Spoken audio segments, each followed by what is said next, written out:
to kindly deliver the keynote address.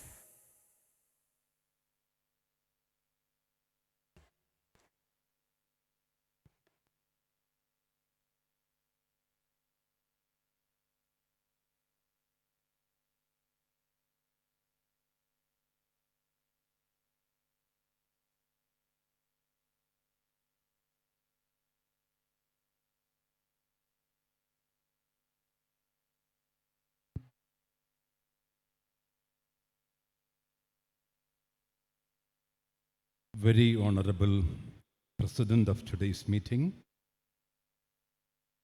Reverend Father Joseph Ayankari, Manager, esteemed Father Ebi Changangari, respected Principal Mrs. Bina Abraham, Mr. James Joseph, Secretary of Society, my friend Mr. Maximilian Pallipuram,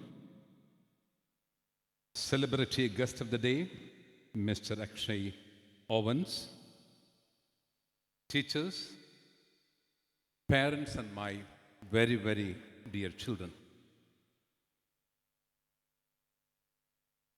At the very outset, let me congratulate the school authorities, especially the principal and her team, for creating a very active and vibrant academic year. I was very keenly listening to the report presented by the principal and the host of students.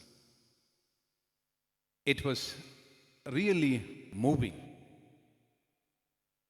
I'm happy that the principal could lead the school in a lot of activities, which in turn has helped the students to grow as well as the teachers to develop. So congratulations to the principal and her team. ഒരു കയ്യടിയൊക്കെ ആകാം, ഇത്രയും പാടുപെട്ട് ഞാൻ ഇത്രയൊക്കെ പറഞ്ഞപ്പോൾ.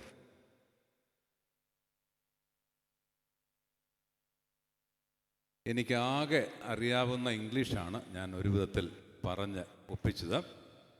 So I don't want to speak more in English, but I'll switch over to Malayalam. ഞാനിവിടെ വന്ന് ഇറങ്ങിയപ്പോൾ കണ്ടത് ഈ സ്കൂളിലെ ബാൻഡ് ട്രൂപ്പിൻ്റെ വളരെ മനോഹരമായ ഒരു പ്രകടനമാണ്. ഞാൻ വിചാരിച്ചു അത് അവിടെ അവസാനിക്കുമെന്ന് കരുതി, തീർന്നില്ല. അവർ വീണ്ടും സ്റ്റേജിൽ കടന്നു വന്ന് നമുക്ക് വേണ്ടി 3 പെർഫോമൻസുകൾ നടത്തുന്നതിന് ഞാനും നിങ്ങളും സാക്ഷികളാണ്. അത് വളരെ മനോഹരമായി ചെയ്യുവാൻ ഈ സ്കൂളിലെ വിദ്യാർത്ഥിനികൾക്ക് സാധിച്ചു. അതിനുവേണ്ടി അവരെ പരിശീലിപ്പിച്ച രാജേഷ് എന്നാണ് എൻ്റെ ഓർമ്മ, അധ്യാപകൻ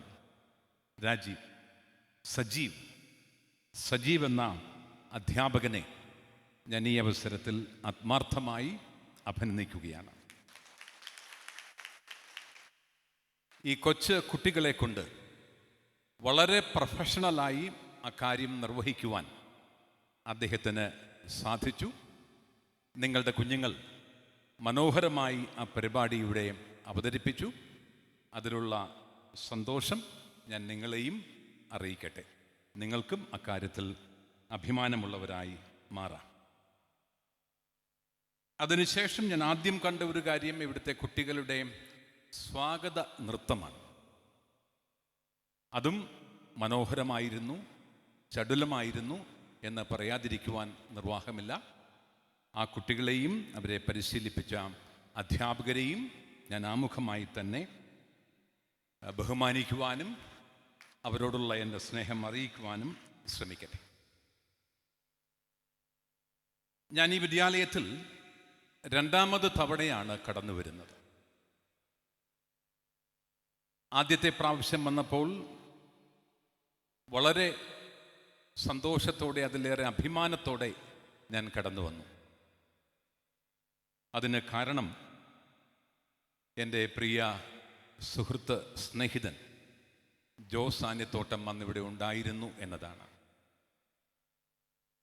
അദ്ദേഹത്തെ നമുക്ക് നഷ്ടമായതിന് ശേഷം ഞാൻ പിന്നീട് ആദ്യമായിട്ടാണ് ഈ സ്കൂളിൽ കടന്നു വരുന്നത്.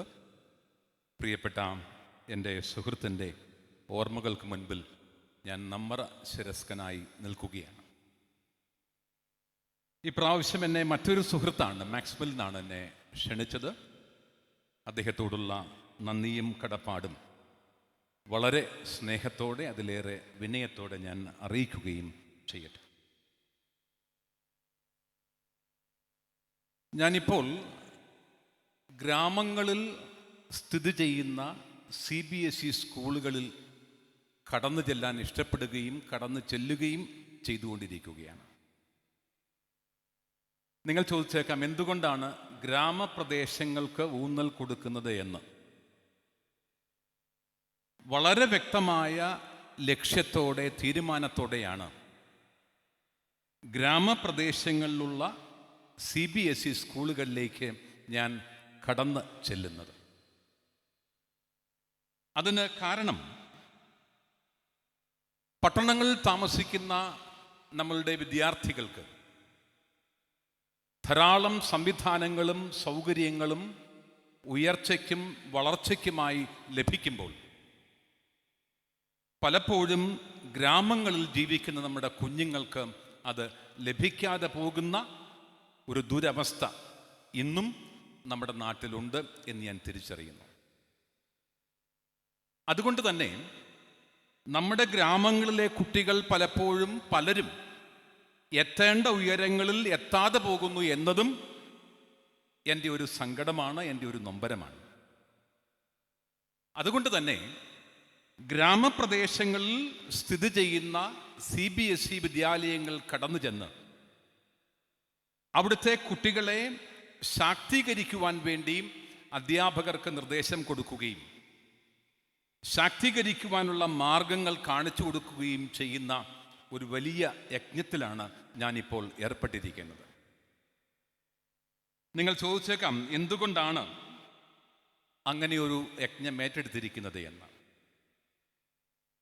നിങ്ങൾക്കറിയാമോ എന്നെനിക്കറിയില്ല, നമ്മുടെ ഭാരതം ഇന്ന് വലിയ ഒരു പരിവർത്തന ദശയിലാണ്.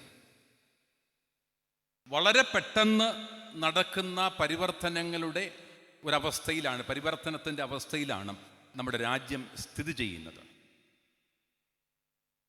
നമ്മുടെ രാജ്യം വിവര സാങ്കേതിക വിദ്യ ഉപയോഗിച്ചുകൊണ്ട് ഡിജിറ്റൽ ടെക്നോളജിയുടെ സഹായത്തോടുകൂടി നിർമ്മിത ബുദ്ധിയെ അടിസ്ഥാനമാക്കി ഒരു വൈജ്ഞാനിക സമൂഹമായി മാറുവാൻ വെമ്പൽ കൊണ്ടു നിൽക്കുകയാണ്.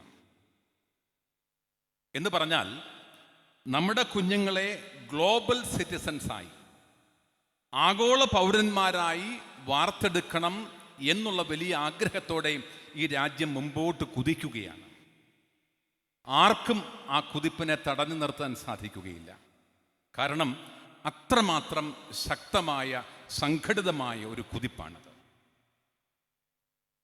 രാജ്യം അങ്ങനെ കുതിക്കുമ്പോൾ നമ്മുടെ ഗ്രാമപ്രദേശങ്ങളിലെ കുട്ടികൾ പിന്തള്ളപ്പെട്ട് പോകരുത് എന്നുള്ള ആഗ്രഹം കൊണ്ടാണ് ഞാൻ ഈ ഗ്രാമങ്ങളിലൂടെ കറങ്ങി നടക്കുന്നത്.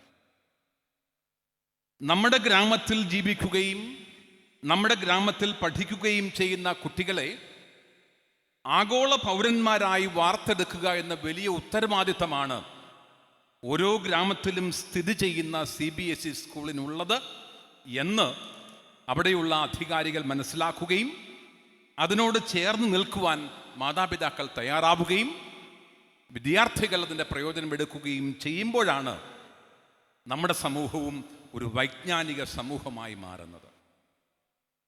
അങ്ങനെ ഒരു വലിയ വെല്ലുവിളിയുടെ മുൻപിൽ നിൽക്കുമ്പോഴാണ് നിങ്ങൾ നിങ്ങളുടെ കുഞ്ഞുങ്ങളെ CBSE സ്കൂളിൽ അയച്ച് വേണ്ട വിദ്യാഭ്യാസം നൽകുന്നത്. നിങ്ങൾ ചോദിച്ചേക്കാം, എന്നോട് ചോദിച്ചേക്കാം, CBSE സ്കൂളിൽ പഠിച്ചതുകൊണ്ട് എന്തെങ്കിലും പ്രയോജനമുണ്ടോ? ഇന്ന് CBSE സ്കൂളുകൾ, ഞാൻ അച്ഛനോട് ചോദിച്ചു എന്തുകൊണ്ടാണ് ഇവിടെ 11ാം ക്ലാസ്സും 12ാം ക്ലാസ്സും ഇല്ലാത്തതെന്ന് ചോദിച്ചപ്പോൾ അച്ഛൻ പറഞ്ഞു, പിള്ളേരെ കിട്ടാനില്ല, അതുകൊണ്ടാണ് തുടങ്ങാത്തത് എന്ന് പറഞ്ഞു.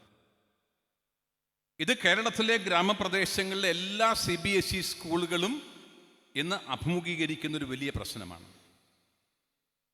പക്ഷെ നിങ്ങൾ ഒരു കാര്യം മനസ്സിലാക്കണം, CBSE സ്കൂളിൻ്റെയും CBSE സംവിധാനത്തിൻ്റെയും വിദ്യാഭ്യാസത്തിൻ്റെയും പ്രാധാന്യം നിങ്ങൾ മനസ്സിലാക്കണം. അതിൻ്റെ പ്രാധാന്യം എന്ന് പറയുന്നത് ഇന്ത്യയിൽ നടക്കുന്ന എല്ലാ മത്സര പരീക്ഷയും, ഏറ്റവും വലിയ മത്സര പരീക്ഷ മുതൽ ഏറ്റവും ചെറിയ മത്സര പരീക്ഷ വരെ, അഖിലേന്ത്യാ തലത്തിൽ നടക്കുന്ന എല്ലാ മത്സര പരീക്ഷകളും നടക്കുന്നത് CBSE സിലബസിനെ അടിസ്ഥാനമാക്കിക്കൊണ്ടാണ്. ഞാൻ എൻ്റെ ഒരു അനുഭവം നിങ്ങളോട് പറയാം. എൻ്റെ വലിയൊരു ആഗ്രഹമായിരുന്നു, എൻ്റേത് എന്ന് പറയുന്നതിനേക്കാൾ ഉപരി എൻ്റെ പിതാവിൻ്റെ വലിയൊരു ആഗ്രഹമായിരുന്നു, ഞാനൊരു സിവിൽ സർവൻ്റ് ആകണം, ഒരു IAS-കാരനാകണം, IPS-കാരനാകണം. ഇതൊക്കെ എൻ്റെ പിതാവിൻ്റെ വലിയ ആഗ്രഹമായിരുന്നു. എനിക്ക് നടക്കുന്നെങ്കിൽ നടക്കട്ടെ എന്ന് മാത്രമേ എനിക്കുള്ളൂ. പക്ഷെ പിതാവിന് ആഗ്രഹമാണ്. പിതാവിൻ്റെ ആഗ്രഹപ്രകാരം അദ്ദേഹം എന്നെ പഠിക്കുവാൻ വേണ്ടി മദ്രാസിൽ അയച്ചു. ഇന്ത്യയിലെ ഏറ്റവും പ്രശസ്തമായ ഒരു കോച്ചിങ് സെൻറ്ററിലാണ് ഞാൻ അവിടെ പോയി ചേർന്നത്.